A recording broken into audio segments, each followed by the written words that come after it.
When I went to America, the first thing that I noticed besides the Saul Goodman-esque lawyer billboards that are just littered everywhere was something that not many people know about. So I'm gonna let you in on a little secret. Did you know that Americans drive on the right-hand side of the road? Obviously, everybody knows that, but it was still very trippy to be in a car and have to switch off the side of my brain that was telling me, oh no, we're not driving into oncoming traffic. This is just in a bizarro world where right is left and grams are only used to measure drugs. I don't even know if that last part is true, but considering that I landed in LA, I'm willing to take that bet. While my Uber was speeding down the highway, it did make me think about why do some places drive on the right instead of the left. So after some extensive research, I finally have an answer for you. And that answer is, no one really knows. Apparently it has something to do with the fact that most people are right-handed, so it just naturally happened that people went over to the right. Something to back that up as well was that apparently back in the day when people would walk around with their horses, they would mount them from the left and they would stand on the left of the horse to keep the horses separated from one another. So it just made sense to have them going to the right. But there's also a couple theories on why people would go to the left. I just realized I'm doing this and it's my left, but it's your right. One of those is so you can keep a sword in your right hand to defend yourself. So you would ride on the left so that you could fight off with your right. This is all flipped. Can you flip this in the edit, please? Thank you. Now, you can't tell me that self-defense with a sword isn't a good use of my constitutional right to bear arms. Why is it called arms? Why is bearing a use for possession? He sat and thought about this point for the next 5 minutes. Here's another reason for why people would go on the left-hand side, and it may not be true, but come on. Tell me that there's a more boss reason than this. Back in the old English days, lords and knights would ride their horses on the left so that when they approached another lord or knight, they could shake their hand with their right hand. Tell me that that is not the most chivalrous thing that you've ever heard and isn't way better than, yeah, we used to whip our horses with our right hand, so to make sure that we weren't whipping each other in the face, we moved our horses over to the right. That's all well and good for the riders, but what about the regular pedestrians on the footpath? Fuck them! They should have thought about that before they decided to be poor enough to not afford a horse. Really though, this is all just speculation and nobody really knows for sure why people chose left and right. Some of the earliest signs of any kind of road organization dates all the way back to the Roman Empire. And you might be thinking, that was a very long time ago.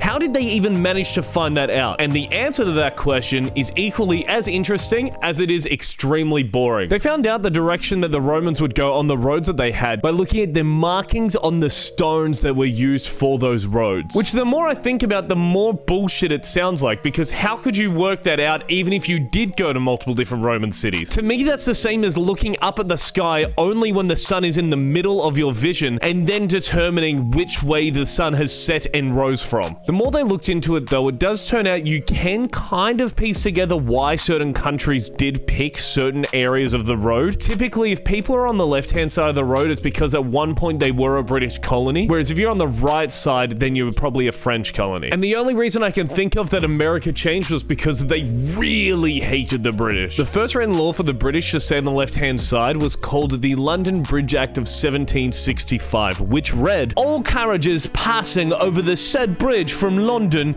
shall go on the east side thereof." This is the first written law that can be found pretty much anywhere that enforces which side of the road that people should go on. Later on in 1793 was made a law to stay on the left-hand side in ye old London, and then across the country it was made a law in 1836. This new 1800s law came with a punishment which included imprisonment for up to 1 month, which personally, I think should come back. Stop nearly kidding me because you can't decide if you want to go on the left or the right.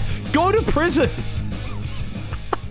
Anytime someone's on one of those country roads where you can, like, go into the right lane to pass someone and come back over to the left, anytime somebody does that to me now, I'm just gonna pull my head out the window and just yell, "You could have been hung for this!" Meanwhile, in France around this time, travelers on the road were quoted as having no established rule by which they drive on the right or left of the road, but they cross and jostle one another without ceremony. Which again is old-time words for their shit drivers, and let's be honest, what's what's changed. That is completely baseless, by the way. I do not remember a single car driving on the road when I was in France. Basically, every other place in Europe, and in most cases the world, were driving on the left-hand side of the road, but then by the end of World War II, most of them had switched over to the right-hand lane. So I guess the question ends up being, is there a better lane to be on when you're on the road? And after looking at a whole heap of numbers, it looks like there might be. According to a study done by a man named J.J. Fleming, who is British, by the way, so just keep that in mind, he might be biased. He was an engineer that was studying different driving patterns among countries, and he actually found out that in places that drove on the right-hand side of the road,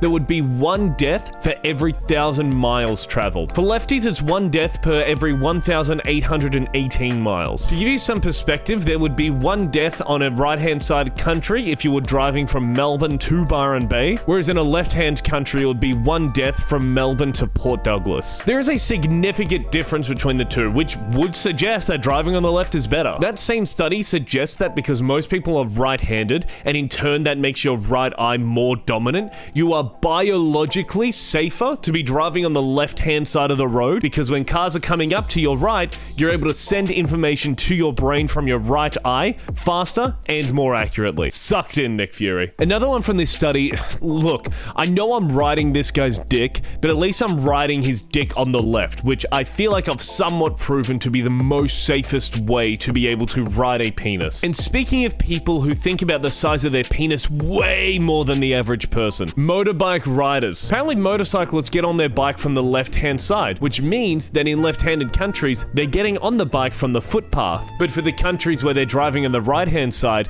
they're getting on their bike from the middle of the road. This change could literally save lives, or they could just walk over to the other side of the bike. It's entirely up to them. Now, after completely basing my analytical breakdown of why driving on the left is better off of one study, the guy who wrote the study died in 1981. So all of this information is at minimum 40 years old. But look, you try and find a study talking about whether driving on the left or the right-hand side of the road is better. Oh, you found it? You found it very easily, Googling. Oh, that's great. Go tell someone who gives a shit. Bye, off you go. As it stands right now, 165 countries and territories drive on the right-hand side of the road, leaving the remaining 75 to drive on the left, which includes Hong Kong. You support a free Hong Kong, don't you? You can throw out a million different reasons for why you should change which side of the road that you drive on, but I'm gonna throw at you the equivalent of getting 25 kills on MW2. It's time for a factual nuke. No first world country is ever going to change what side of the road they drive on. You can clip me on that, and I hope you do,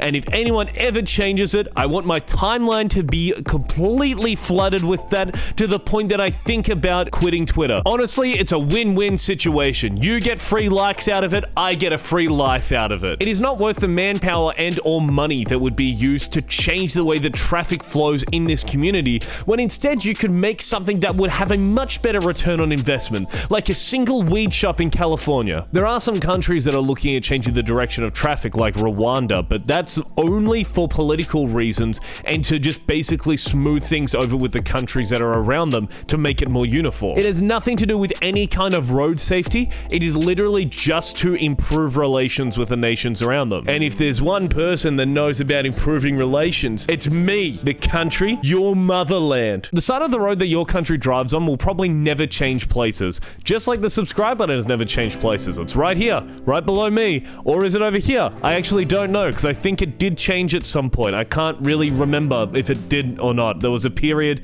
I stopped looking at where it was. Anyway, you should subscribe. See you in the next video.